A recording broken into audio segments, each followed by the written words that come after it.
Well, welcome to the Business Spotlight series. My name is Heather Frierson, and I'm your host of the Business Spotlight podcast. And today I have Ian Karnell, CEO and co-founder of VastAssemble.ai. And he's going to be sharing all about his journey to business ownership, challenges, best practices, and from what I've already heard, how to sell and start anew. So this will be a really fun show. So as always, before we get started, don't forget to like and subscribe so that you don't miss a notification every time a new show drops, just like this one. Well, Ian, welcome to the show. I'm so glad you're Thank here. you, Heather. Nice to meet you. I Nice to appreciate the meet you. invite. Well, it's an honor. And like I said before we were officially recording, I love to talk about AI. And not that I know a whole lot, but it is a interest and it intrigues me, if you will. So before we dive all in, why don't you just give a background about who you are and a little bit about your business? Sure. Yeah, I'm a serial entrepreneur. I've built, sold, built, scaled, sold a number of different startups over my career, four or five, I think, at this point. My very first startup was a large digital agency in Boston by the name of One-to-One Interactive. We had a few hundred employees worldwide. Did about six acquisitions. We had offices in London, Singapore, Sao Paulo, Brazil. I was in my 20s. You talk about like imposter syndrome. I, you look No, I around, you're like, bet. I have no idea what I'm doing, and we have this, large successful company, and that, that was our first venture. And I have an identical twin brother who runs, he's been my entrepreneurial wingman Mm. our entire lives. And so, after that exit, we went into business with a couple of Harvard professors, some big data startups that we scaled and Wow. sold. And then most recently, we had a wealth tech startup by the name of Trulytics. It's a practice management tool. We were marketing to financial advisors and to independent broker dealers, asset managers, and custodians. We had about 40,000 advisors on Mm. platform when we sold that 2 years ago to Envestnet. And so, Wow. yeah, that was a five-person company. It was a great exit, and gave us a great opportunity to go into Envestnet at a very interesting time. And as AI was hitting the scene in a highly regulated market sector, financial services, wealth management, and a publicly traded company, and Mhm. help them begin to navigate those waters. And I stood up the first AI governance committee there, and Oh, wow. commercialized the first relationship between Envestnet and OpenAI, and just saw too good of an opportunity to stay at Envestnet as a serial entrepreneur. Hard to stay in corporate when you see technologies that are truly Mm. transformative in every way.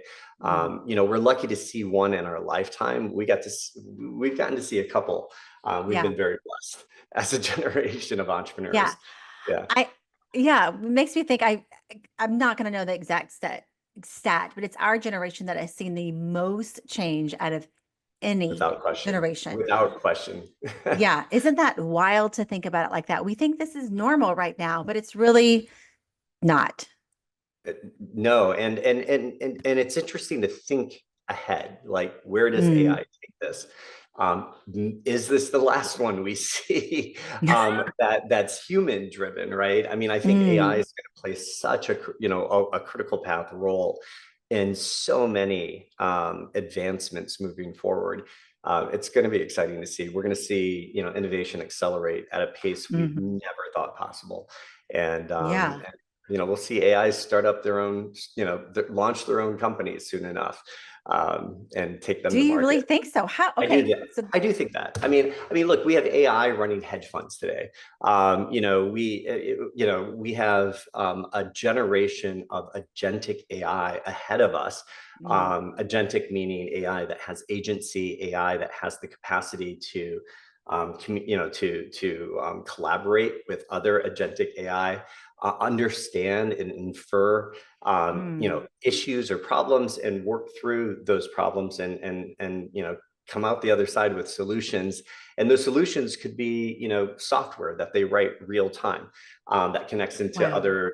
other software. And so I don't see a future where AI doesn't play a role in Right. launching, having agency to launch its own companies. I mean, we have corporations Mm, that exist that that are there to wow. if you think about that, right? Corporations have the same rights as a human in many ways. And so why wouldn't AI in many ways?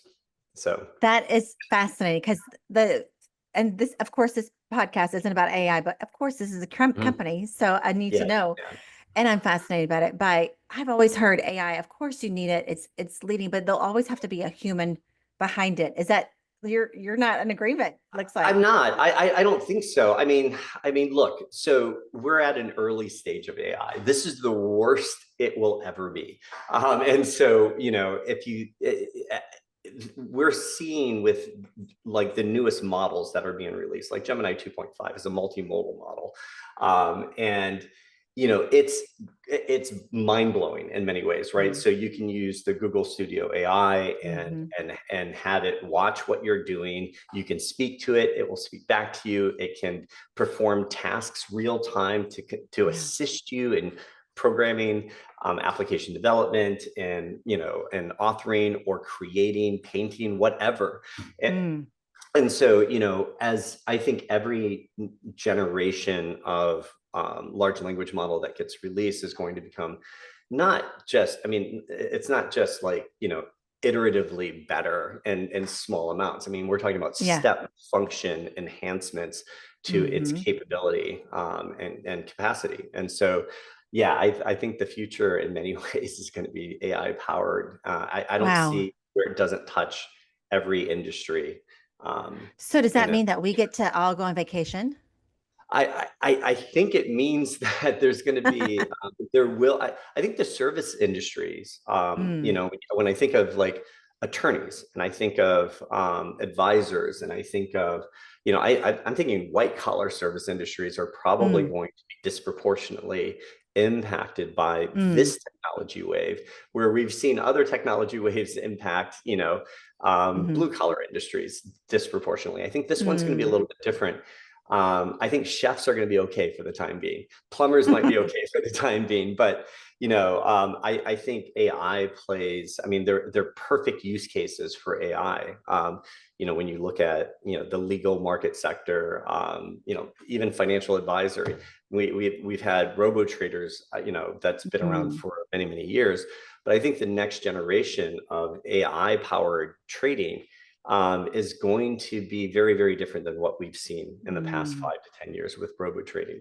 So I think it's going to play a role in impacting every industry, and so it's going to force us, I think, to adopt innovation a lot mhm, more quickly. I think the mm, best way to mitigate any risk with AI is to embrace it and to find ways to mhm. incorporate it into your company, and lead the charge.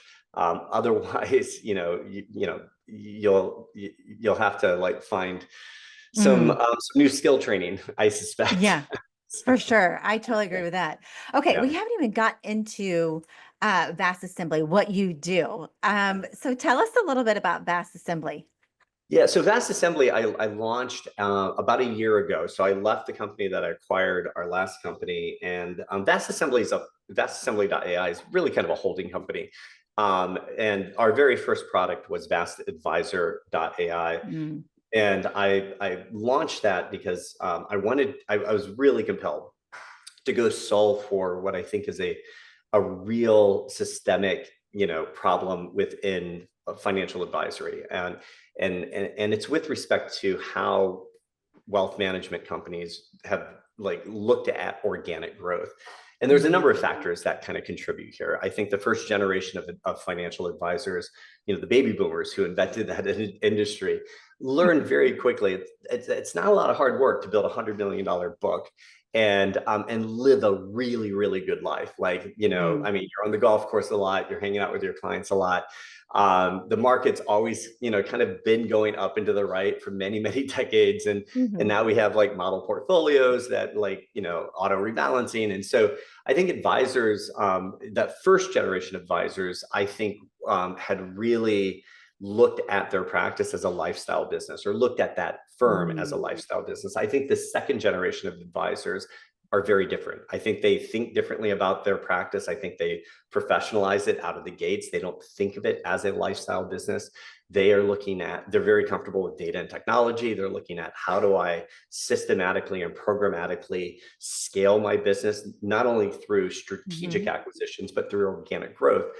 And advisors have struggled with organic growth. I mean, most advisors are focused on very traditional organic growth method. You're talking word of mouth, event marketing, traditional digital, and it has driven both time and expense from an acquisition perspective. And everyone's competing for the same ultra high net worth. We know that 35% of Americans have an advisor. 188 million American households don't. It represents $7 trillion in assets. And so when I think about how AI impacts this industry, I think that it's going to expand the aperture for advisors to take on emerging high net worth individuals and take on more clients, because they're going to have more capacity because of AI. And so I think the ability to kind of leverage digital channels correctly to go out and target precisely, emerging net worth or ultra high net worth with high intent, can be done very efficiently with AI today and very cost effectively. My goal is if the customer acquisition cost for an advisor is $3,000 to $5,000, I want to lower that immediately by 30x. And I want to begin to build AI-powered lead generation systems that are scalable, repeatable, and predictable for wealth management firms, because the business case is clear. We saw this with my last company that measured the intrinsic value of a wealth management practice. Those that invest in apps and from a revenue operations perspective in building repeatable lead generation systems are valued at 200% more than the firms that don't. And Schwab did a study, and they 2x their revenue acceleration that, with those that do the same thing. So the business case is clear. And so I wanted to go solve that problem. And that's what VastAdvisor.ai does. Wow. Yeah. All this is so interesting to me, and I have so many questions because of the subject and what you do. It's so forward thinking that I don't think it's talked about enough. But what I want to know too for our listeners is, how did you even say, this is the problem I want to solve, and then start that? Yeah, Because that's a great question. not easy, It's a great question. So I spent the first half of my entrepreneurial career as a startup CEO. I spent the second half as a startup chief revenue officer, and becoming a CRO and really mastering what it means to manage revenue operations, to execute flawlessly against revenue operations for a startup. It's a science in so many ways. And I went to school. I dove deep into the whole sales process.io method, and that was where I went to school to learn about what it means to be what it means to take a company to market, and to truly understand who your target market is, and how do you niche down and really understand the things that are driving fear in that niche, the things that are driving desire, the market trends that are influencing their decisioning. And so I would, in my career, I would end up spending, 3 months just interviewing target niches. And when I talk about a niche, it's somebody I can take to dinner. It's that specific. I want to know what they're reading. I want to know what's keeping them up at night. I want to know what a day in the life looks like for their job. I want to know what they do with their kids. And so literally, those are the interviews. I would record it. I would take notes. I would look at their LinkedIn profiles to look at who are their influencers, what groups did they belong to. And all of that was important, because that's a fundamental part with it, with the same amount of research going into market trends, both headwinds and tailwinds in your specific market, that when combined, create copy that should resonate with that niche for your specific value proposition. And then how do you integrate that into an architecture that has the capability to be able to identify where those niches are at scale, drive them through your funnels, understand funnel metrics that ultimately help to convert those, qualify those leads, nurture those leads, an appointment set with those leads, and then ultimately convert them into a customer. And I became obsessed with being a CRO and for startups, because I loved taking them from zero to tens and tens of thousands of customers. Like our last startup, we had 40,000 financial advisors. We sold that for $40 million in cash. There were 5 of us in that company. And Wow. so I think revenue operations it's an often overlooked aspect of starting a business. And I think there's a real science there. There's a number of moving parts. You're talking about sales, you're talking about marketing, you're talking about customer success. And as a startup CRO, you're kind of juggling those 3, with different priorities at different times. And customer success for me always ends up being like the absolute most important element out of those 3, because it doesn't matter how well you sell, you have to have something that, is solving a real problem for your customers. And so that whole experience led me to really, I look at every industry with the CRO lens on, and I look at how well does this market sector actually understand its target market? How well do they differentiate themselves? I was using a very advanced AI recently, an agentic AI, to go out and do a market study for me. I said, go look at 100 RIA websites, registered investment advisor websites. And I want you to use the most sophisticated research method that you can propose with respect to identifying. Identifying how each of these firms have, review their copy, review, whether or not they actually articulate who their ideal customer profile is, review all of their digital assets, and score them in a matrix, and present heat maps and other visualization of the data, but present your research method very specifically so that I can publish this at some point. And it was just astounding that out of the top 100 RIAs, none of them were differentiated. None of them. And Really? so, yeah, none of them. I mean, there was maybe one outlier, but it was a slight Yeah. outlier. So they're giving the same information or targeting the same market, which is just broad. well, they're targeting the same niche, which is ultra high net worth individuals, and they all say the same thing. We're unique because of X, Y, Z, but they all say that. And if everyone says that, they're not unique, and they're not differentiating themselves in any way. And so I think there's a real opportunity there, and I think AI presents presents a path for them to begin to kind of implement a modernized revenue operations architecture that does help differentiate them and allow them to compete much more effectively in the market. So That's that's why I amazing. want to solve that. Yeah, that's a problem that you're solving. So you're a Yeah. year in, and I'm assuming that you already have this practiced. You've got you've said all the whys. How have you been able to help people this past year? What results have you seen? Yeah, so great question. So we launched our first, so we went into business a year ago. We launched our first product 6 months ago. So, it Okay. was, Yeah. and there's a strategy there that Sure. I learned to employ with respect to how do you take your first product idea to market as quickly as possible, get through product market fit, validate product market fit, and then use that to inform your in our case it's the development of an enterprise product that we're going to sell to independent broker dealers, asset managers, and custodians. We'll have that MVP done in 2 months. But what we've learned is this: we have about 30 RIAs on platform. Most skew higher from an assets under management perspective. Most skew to about $1 billion plus in assets under management. What we're seeing is that we built a AI powered ad platform called VastAd.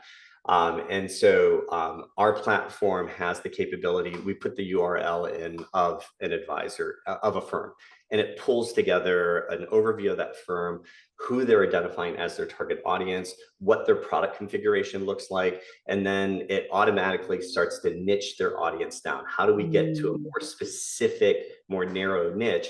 And what's the product mix look like for that niche using real market data? So we can look at we can prioritize the niche based on real market data and based on their adoption of their of firm's financial products. And then we can come up with a campaign strategy by looking at where these niches actually spend time across paid media platforms. And then our AI generates all of the ad assets. It generates all of the ad copy. It does all of the ad variation to do automated ad optimization. And so it does all of these things. And so it takes out over 90% of the cost of running paid ad campaigns to target these niches. And that's been the gating factor, I think, for a lot of industries, but particularly in wealth management. You've typically in the past have had to hire an agency or a series of consultants to go do this for you. AI is doing this incredibly well and incredibly efficiently and very cost effectively. And so, we're helping firms stand up campaigns in a fraction of the time. We're able to build out very sophisticated return on ad spend models that are, and we're in the middle of this right now. So our top level metrics, by the way, are our AI. Our AI can do cross-channel optimization, so we can take LinkedIn insights and apply them to Google. Wow. We've solved for that, but what we're seeing is our AI optimization is blowing out the wealth management industry benchmark data across all of those major ad platforms. So we're vastly exceeding all of the performance metrics, the cost per click, the cost per the CPMs, the click-through rates. And so now we're beginning to see the type of volume, the traffic hitting their funnel pages. And we're at that stage right now. We're in the middle. We're in that mid-funnel kind of assessment stage right now, looking at how well we're performing against those benchmarks. And so we're seeing a vast number of new leads coming in that are being qualified. We haven't seen a conversion yet, but again, we launched 6 months ago. Right. It takes an average financial advisor 12 months to convert a customer. I think we can do it. Just one. Just one. Yeah, I think we can do it in a fraction of that time, but we're getting there. So that's incredible. So everything looks promising. We have about 30 RIAs on platform today, and so we're growing in a very modest clip. I haven't turned up the volume as loud as I can with respect to our go-to-market, because I'm being very deliberate in onboarding and making sure that we're actually solving for the real problem and generating some case studies before we do that. That's really good. Yeah. That's really good. Yeah. A lot of research is what you're doing. Tons. Yeah. You keep saying we. So tell me about your team and how did you, Sure. This is not a solo investment, I'm No. sure. So let's talk about that journey and how did you bring on people? Yeah. So and for a startup, I mean, I have scar tissue all over my body for making every bad decision as a CEO and as a CRO for a startup. I think the individuals that you bring into your team early on make or break your team or your company without question. And so, you really need to identify A players that can contribute in very specific areas of the business that complement what you bring to the table. So in my role, I wear two hats as a CEO and a CRO in this startup. And I have a long time, very close friend of mine that was my number one at a company that I actually didn't start, but I reported into the CEO. We took that company public on NASDAQ. But he was, I brought him over from England and we ran the largest division, but he reported into me. And so he's a rocket scientist by trade, but he's been in ad tech forever. And so I have him running customer success and part of product for the company. And then a good friend of mine, Andrew Hunter, a local startup guy, full stack developer. So I have my customer success guy, I got my full stack developer, RevOps, and then my oldest son is a part of the customer success team. I wouldn't be doing this if I couldn't work with my kids. Like, I don't need to start a company, but that's really important to me. So that's amazing. You're leaving a legacy. Yes. Yeah. How is that dynamic with a family work? Is it the first No, company that you built? I've done this. No, I've done this my entire life. And so my very first startup back in the mid 90s, when I married my wife, she had a 5-year-old daughter from her previous marriage. So I became a stepdad. So fast forward to when she graduated high school, or in the process of graduating high school, I brought her into our agency. And again, at Mm. that point, we had a few hundred employees.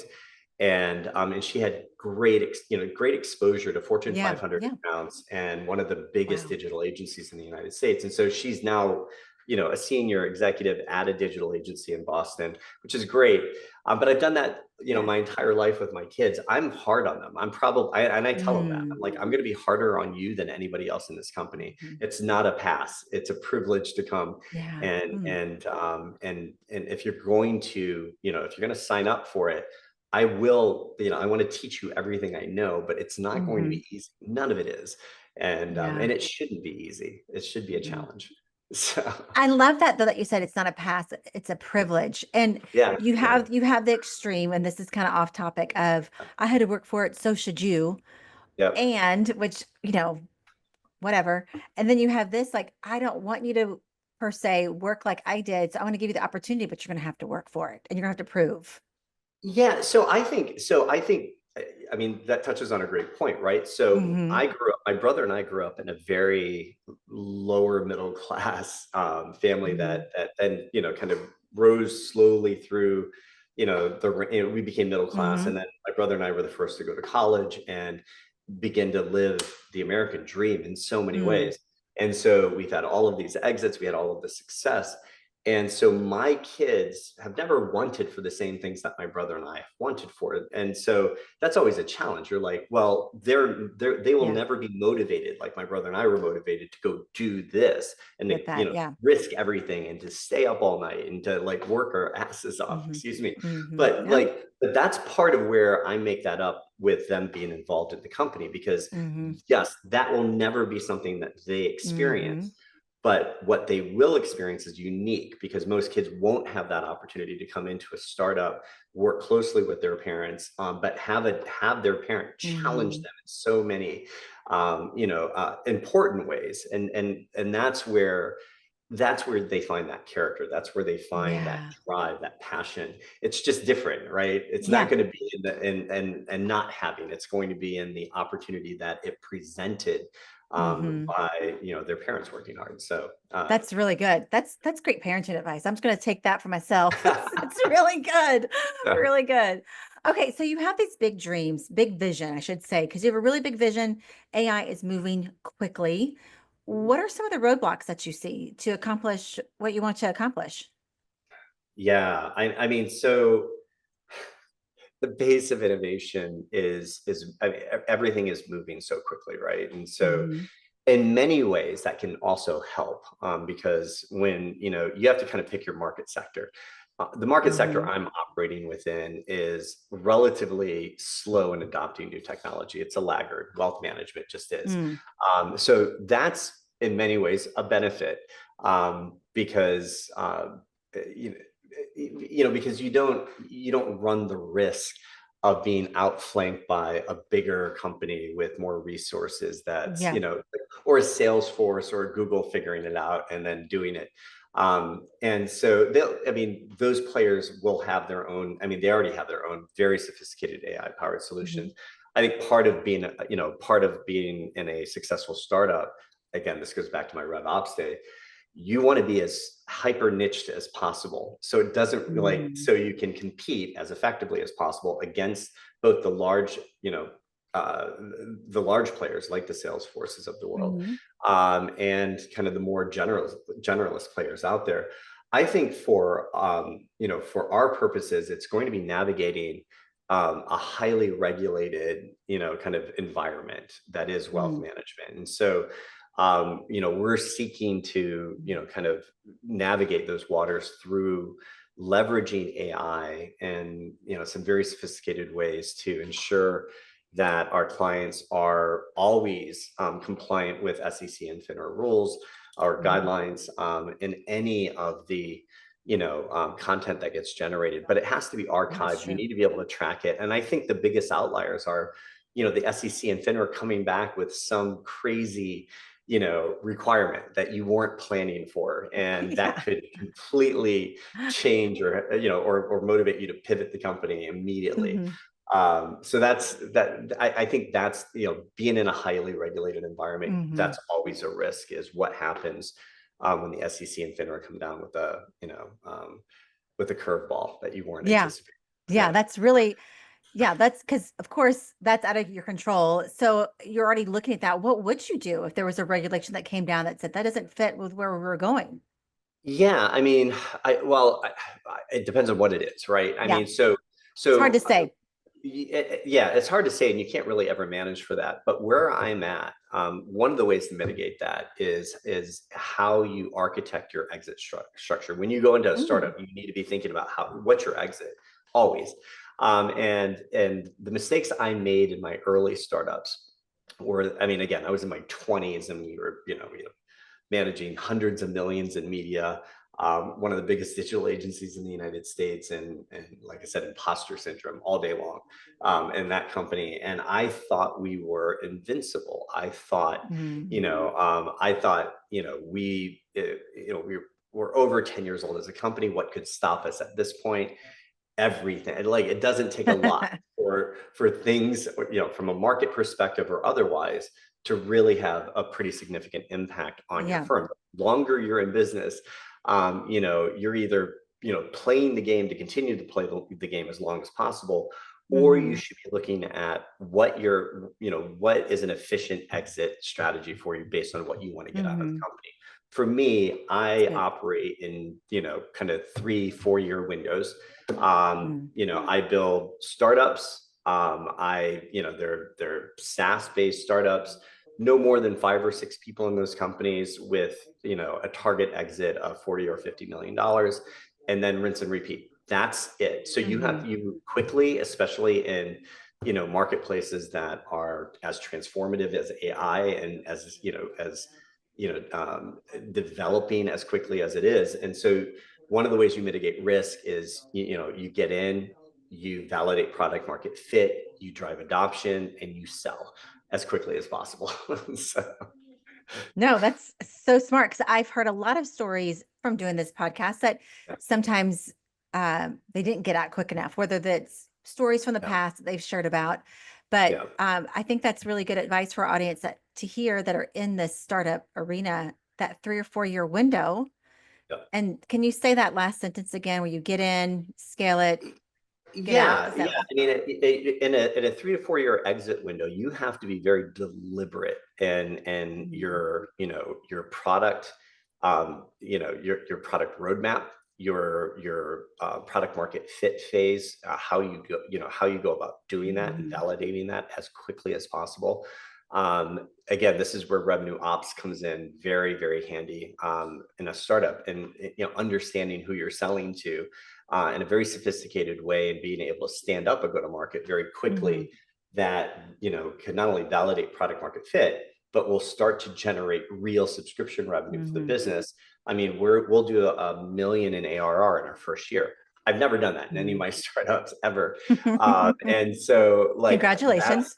thank you. Yeah, I mean, so, That's but it's, amazing. It's not a small yeah, feat. but that's with a direct to advisor subscription product. And our primary go to market is launching our enterprise product that we're selling to, that will be taken to the independent broker dealers and asset managers and custodians. Mhm. The reason is because they have these large independent networks of tens of thousands of advisors. And so, it's just more cost effective to, bring an enterprise solution to market, sell it, Mhm. multi-year, multi-million dollar licenses to the big guys like the Black Rocks and the Sateras and the LPLs and the State Streets of the world, and get them to push your product down into their large Yeah. networks. And you really only need like 5 or 6 of those guys, and then you're selling the company Yeah. for 40 million bucks. That's how that. That- I mean, That's how I I just do did it. That's that. how I do it. Yeah. And that's what I mean. We just did that with our last company, and so I'm staying in Yeah. the same industry. I'm following the same roadmap, Mm. the same playbook, excuse me, Yes, um, and leveraging the same relationships. So, yeah, that's amazing. plan. I didn't Yeah. ask this earlier, but did you start this as with your own investment money? Did you bring in Yes. investors Yeah. Yeah. or Yeah. No. No. I haven't brought in any investors yet. I've been self funding it with, so, the yep, proceeds I made from my last exit. that's amazing. But I probably will. So, one of the groups that invested in our last company, Frank Percelli, the former chairman of BlackRock, a lot of his top level executives, we call them the BlackRock Mafia, they had invested in our last company, and we did pretty well for them. And so, when you do well with the former chairman of BlackRock, and BlackRock was a major customer of ours, they actually helped to influence the acquisition of our company by Envestnet. BlackRock owned like 8% of them. So, I'm talking to Frank again and that team, and definitely want to give, former investors the opportunity to come along on this ride as well. So I'll probably open up a friends and family round at some point. But not, I'm not looking to, I have no interest in bringing VC money into this company at all. They don't belong here. And it's going to be a quick in and quick out type of play. So, well, I'm excited to hear and watch where this is in a year, because it's just all interesting to me, this whole conversation. And so it'd be great to have you back on the show in a year to see, all these things that I said, check, and more. So I think it's great. Thank you. Awesome. Well, how about we have some fun and get into some rapid fire questions? You game? Yes, absolutely. All right. And what would you say is the key to success for you? A lot of failure. I mean, I mean that. I mean, I don't, without the failure, I would say, like, I turned 56 this year. I turned 56. Happy birthday. Thank you. The reason I think this is the fastest startup and the most successful startup I've ever had, yes, in part because I have tools that I never had before, like AI, but it's also a culmination of the learnings from all of the failure, all of the bad decisions I've made, all of the scar tissue I've accumulated over the years of launching businesses. And so I know a lot of people say that. I genuinely mean it. I've lost $20 million. That's a lesson. When you lose, that's a lesson. That's a lesson. And that you never forget. And it's life. It leaves a mark. And so you learn from those. And I think that without question has been the biggest catalyst for my success. Yeah, I love that. I love that it's failure and not me. I think it's important. What would you say is the key to? Go ahead. You're going to say something? No. I wasn't. No, I'm good. Go ahead. Okay. All right. What would be your one piece of advice to other business owners or people that want to follow in your same footsteps? The same advice my parents had given my brother and I when we were starting our first company. They said, hey, we were in our 20s. We made our first million in our 20s. We had no idea what we were doing, but we took their advice. They said, surround yourself with people much smarter than you, much more capable than you, and learn to speak less, listen more, empower those people to do the job that you've hired them to do, and you'll have what they have eventually. And it was one of the best pieces of advice ever. It's easy to get caught up in ego when especially with successful companies that begin to scale, and you're on the cover of Ad Age and Boston Business Journal and all of that. It's easy to kind of get wrapped into I'm so special, and you're not really. You're lucky, and you work hard, and you're at the right place at the right time. And if you can humble yourself enough on a day-to-day basis to surround yourself with just some of the best people that you can, and listen, we would have all hands meetings, hundreds of our employees, again, offices all over the world, and I would, as the CEO of that company, I would engage them and ask questions about their ideas. I said, look, I've had my great idea. I think the next best idea comes from you, comes from this team. And so be receptive and listen, and surround yourself with people more capable. That's great advice. It's really great advice. All right, book or podcast, what are you reading or listening to right now? So I just picked up Revenge of the Tipping Point. I'm a huge Malcolm Gladwell fan, and I haven't. I'm an Audible fiend, and so I just downloaded it the other day. I haven't started it yet, so that's the one I'm really looking forward to getting into Hmm. is Revenge of the Tipping Point. I Love just it. love I haven't how, heard that one yet from a yeah, guest, so that's good. Revenge of the Tipping Point. yep. Okay. All right. This is a fun one. If you had a Okay. little bit of magic dust and could sprinkle it anywhere in your business, company, where would it be?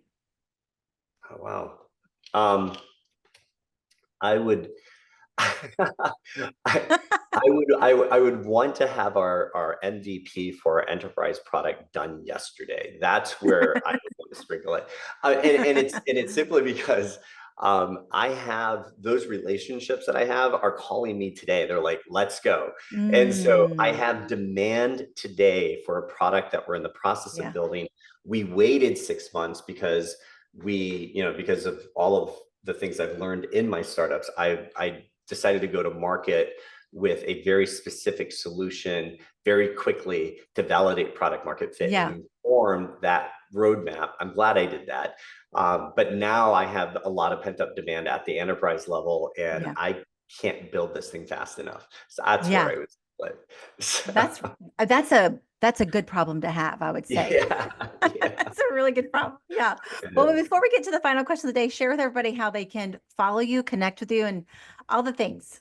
Yeah, so again, Ian Karnell, Karnell. You can follow me on LinkedIn. I, just recently launched a YouTube channel. Fun. Definitely check it out. Yep. So you can find that. Just search for Vast Advisor in YouTube. And I've been posting. This is new, right? And so I've never done anything like this. And I so love it. I love it. I love being in. I love doing this, and I love being Yeah. interviewed. It's the first time I'm beginning to launch kind of my own content. But what I've done is I've taken all of my other interviews, like with iCapital and things like that, and Hmm. I've been publishing those, Cool. and I haven't done my any of my original content yet. But we have a couple hundred subscribers, It's and I amazing.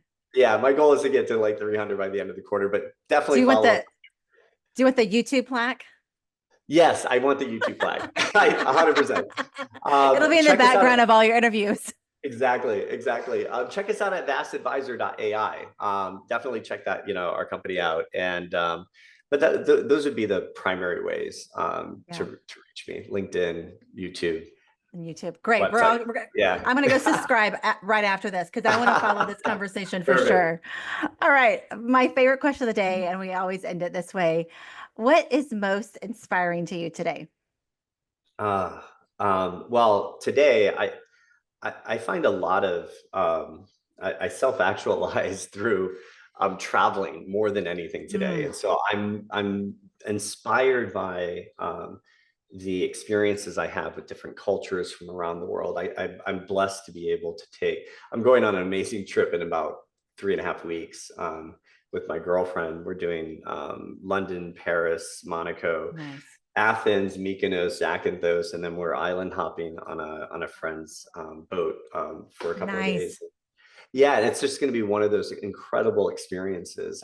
And so I find inspiration in that. Mm, And I just getting out of your town, getting out of your state, getting out of your country is such an mm, important. That I have grown as a person by through my travels more than anything else, I believe. hmm. So, That's cool. no, Well, if you have an extra yeah, ticket, I'm sure some of us yeah. Let's would want to go go. with you so we can be inspired too. Let's go. Yes. We'll go with Yeah. you. We'll go with you. Group I trip. love All it. right. Well, this is awesome. Like I said, I'm just going to keep following you. I'm going to subscribe to Please. Thank YouTube, but you. we're going to have you come back and so we can know where I Vast will. Assembly is in a year from now. It's exciting. So thanks for being Thank on you the for having me. show. It was awesome. And I just want to encourage our audience, as always, to just save this show for sure, because Ian had some really great advice for all of you guys out there that are wanting to follow and footsteps like Ian and just make a mark and leave a legacy. So don't forget to subscribe and like so that you don't miss a conversation that drops. It, all the conversations that drop. I'm not even getting my end of conversation right, but you want to hear it. I love You it. I definitely want to love get it. Yeah.